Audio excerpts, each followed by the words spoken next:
Estimados estudiantes, muy buenas tardes. Seguimos con nuestro curso de conceptos básicos en energía solar. Recuerden que en la clase anterior estuvimos analizando la naturaleza de la radiación electromagnética desde un punto de vista de la física clásica y también desde un punto de vista cuántico. Dejamos de llamarle radiación electromagnética en mecánica cuántica para pasar, ¿no es cierto?, a utilizar el nombre de flujo de fotones.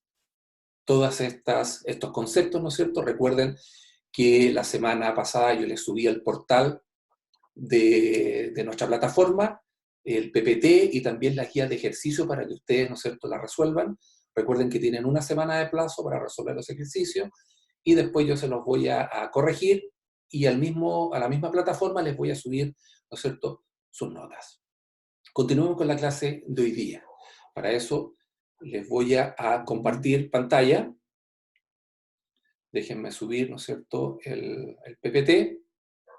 Acá está. Y como ustedes estarán viendo ahí, ¿no es cierto?, les muestro lo que es una estación espacial, ¿no es cierto?, internacional.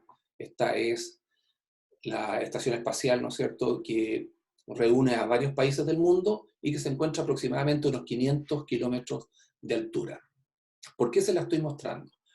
Porque está claro, digamos, de que la estación no tiene un cable conectado para energizarse, ni menos le está llegando, ¿no es cierto?, periódicamente a través de algún tipo de cohete o de transbordador, algún tipo de combustible. Entonces, la pregunta es, bueno, ¿de dónde se energiza la estación espacial? Y la respuesta es clara, ¿no es cierto? Utiliza energía solar para producir electricidad y otras cosas. Ahora bien, de las clases anteriores, nosotros yo les mostré algunas fotografías de módulos fotovoltaicos y había un color que era característico, un color azul, un color negro. Y fíjense ustedes, esto pareciera que tiene un color dorado. ¿Y qué significa esto? Fundamentalmente significa que existen muchos materiales que me permiten, ¿no es cierto?, convertir la energía solar en electricidad. Y eso es fundamental. Y eso significa también que de alguna forma utilizan la energía solar, ¿no es cierto?, para producir electricidad. No todos los materiales reaccionan de la misma forma. No todos los materiales utilizan la misma radiación que proviene del Sol para producir energía, ¿no es cierto?, eléctrica. Y por lo tanto, cuando uno, ¿no es cierto?, estudia lo que es la energía solar fotovoltaica, hay dos cosas que tienes que tomar en cuenta. Primero, la naturaleza de tu material fotovoltaico y después la naturaleza de la radiación que interacciona con tu material para producir electricidad. Esos dos puntos son fundamentales. Veamos el primero. Quisiera analizar, ¿no es cierto?, cuál es la naturaleza de la radiación que proviene, ¿no es cierto?, del Sol. La figura que ustedes observan, ¿no es cierto?, es lo que nosotros llamamos el espectro electromagnético. El espectro electromagnético simplemente es una gráfica en la cual me representa los distintos tipos de radiación electromagnética que hay en el universo, que producen las estrellas, ¿no es cierto?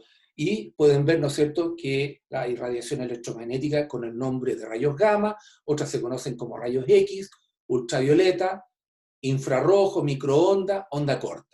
Y una muy especial, que es lo que nosotros llamamos espectro visible o luz visible, que es la radiación electromagnética que puede, ¿no es cierto?, captar e interpretar el ojo humano. Y esta radiación o espectro visible, ¿no es cierto?, va desde el color rojo, ¿no es cierto?, al color violeta. El espectro electromagnético, ¿no es cierto?, nos va mostrando también que a medida que yo me voy moviendo desde el lado derecho al lado izquierdo, va aumentando la energía que van a tener estos fotones o estas ondas electromagnéticas. Eso significa, ¿no es cierto?, que los rayos gamma van a ser los más energéticos. Por otro lado, las ondas de radio o onda larga van a ser los menos energéticos. Y entre medio, ¿no es cierto?, vamos a tener este espectro visible, que es el que nosotros podemos observar. Ahora bien, ¿cuál es la relación que hay entre el espectro electromagnético y los materiales, ¿no es cierto?, fotovoltaicos, que son estos que necesito yo para convertir la energía solar en electricidad? Para eso, ¿no es cierto?, tenemos que entender de que la energía que proviene del Sol tiene un cierto rango de energía. Fundamentalmente, ¿no es cierto?, el rango de energía que proviene del Sol es la luz visible.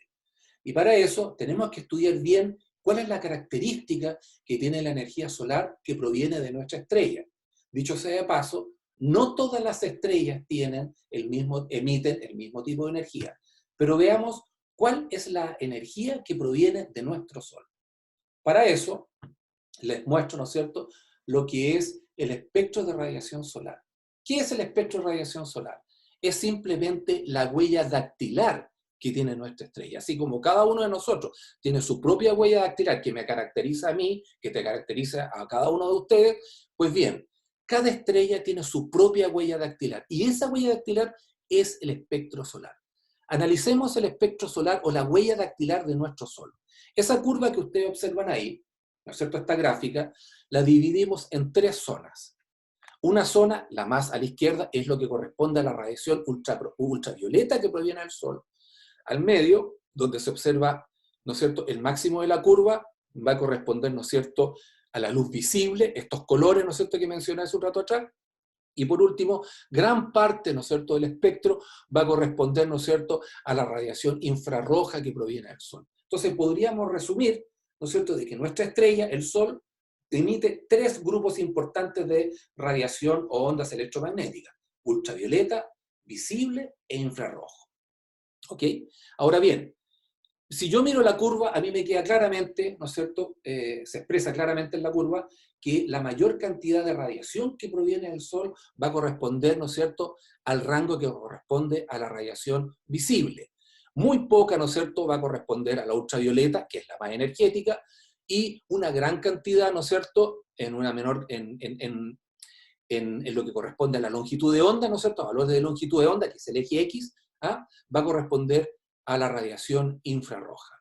Ahora bien, aquí hay varios colores e interpretemos bien la curva. La curva importante acá es la curva continua de color plomito. Esa es la curva, ¿no es cierto?, de la radiación que proviene, ¿no es cierto?, de la superficie del Sol. Esta radiación, ¿no es cierto?, recorre 150 millones de kilómetros, que es la distancia Sol-Tierra, ¿no es cierto?, aproximadamente en 8 minutos. Y esos son los rangos, ¿no es cierto?, de energía y de longitud de onda que se observan en el eje X de nuestra gráfica. Y en el eje Y es, ¿no es cierto?, la llamada irradiancia. Este concepto recuerden que lo estudiamos en las clases anteriores. ¿Vale? Ahora bien, ¿qué significan esos colores amarillo y rojo? Lo siguiente, la radiación que proviene de la superficie del Sol, mientras viaja en el espacio, digamos, mantiene un cierto valor de energía. Pero esta radiación que proviene del Sol en algún momento interacciona con el planeta Tierra. ¿Y con qué interacciona con el planeta Tierra? No interacciona inmediatamente con nosotros. Interacciona primero, ¿no es cierto?, con la atmósfera.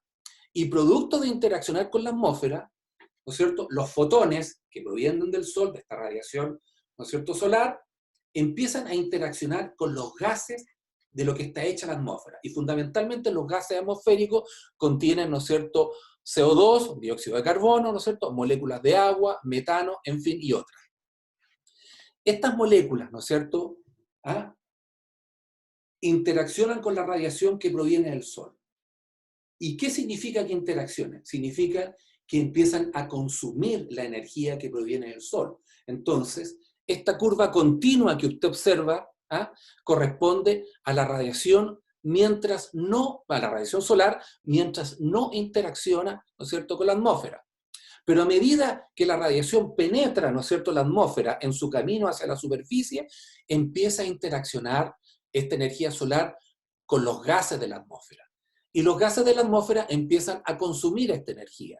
Y eso significa, ¿no es cierto?, y podemos ver en el rango, fíjense acá, en el rango entre los 1250 y 1500 nanómetros, existe una gran cantidad de moléculas de agua prácticamente consumiendo el total, ¿no es cierto?, el total de la energía, porque se ve un vacío, ¿no es cierto?, amarillo, hasta la base, ¿no es cierto?, el eje X, donde prácticamente la molécula de agua consume toda la energía que proviene del Sol.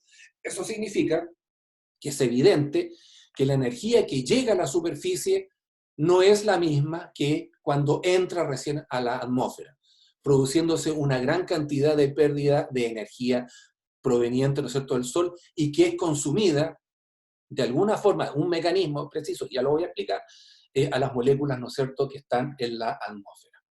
Ahora bien, ¿de qué forma, ¿no es cierto?, estas moléculas consumen la energía solar que entra, ¿no es cierto?, e interacciona con la atmósfera? Aquí ven ustedes, ¿no es cierto?, la molécula de agua.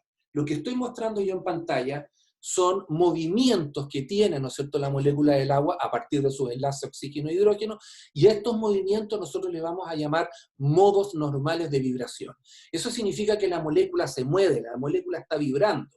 Y esa energía vibracional que tiene la molécula de agua, ¿no es cierto?, tiene que conseguirla de alguna parte. Pues bien, es la energía solar la que le entrega esa energía a la molécula de agua y esta a la vez empieza a vibrar. ¿Ah? Y ahí ustedes pueden ver los distintos modos, ¿no es cierto?, de vibración que tiene la molécula de agua, gastando, por supuesto, una buena cantidad de energía que proviene del Sol. ¿Ya? Otra molécula que existe, ¿no es cierto?, en la atmósfera es el CO2, ¿no es cierto? Muchos de nosotros lo identifican con el problema, ¿no es cierto?, de calor, de efecto invernadero, ¿no es cierto?, que produce, ¿no es cierto?, esta molécula en la atmósfera. Pues bien, la energía solar, ¿no es cierto?, también interacciona con los enlaces químicos de esta molécula y produce estos modos normales de vibración. Esa es la forma, entonces, en que las moléculas que contienen la atmósfera van consumiendo gran parte de la energía, ¿no es cierto?, solar que proviene del espacio exterior. ¿Ok? Y por lo tanto, claramente, ¿no es cierto?, se puede observar a las moléculas de agua, a las moléculas de CO2, de qué manera, ¿no es cierto?, estas consumen la energía que proviene del espacio, dejando estas irregularidades, estos huecos, ¿no es cierto?, que se producen en la curvatura. Por lo tanto, al final, ¿qué es lo que llega, ¿no es cierto?, a la superficie? ¿Cuál es la radiación que llega, ¿no es cierto?, a tu panel, a tu colector solar? Es la que sería representada por la curva de color, ¿no es cierto?, rojo. Esa es la energía, ¿no es cierto?, proveniente del Sol, que tiene su propia huella dactilar. Esto es importante lo que digo. Cada estrella tiene su propia huella dactilar. Cada estrella tiene su propio espectro solar. Pues bien, eso era lo que yo quería contarles en esta clase del día de hoy. Les vuelvo a decir que ahora, cuando termine la clase, voy a subir los PPT y, por lo tanto, voy a dejar los ejercicios listos para que ustedes puedan responderlos, y así la próxima semana les entrego sus notas. Les agradezco su asistencia a esta clase. Muchas gracias.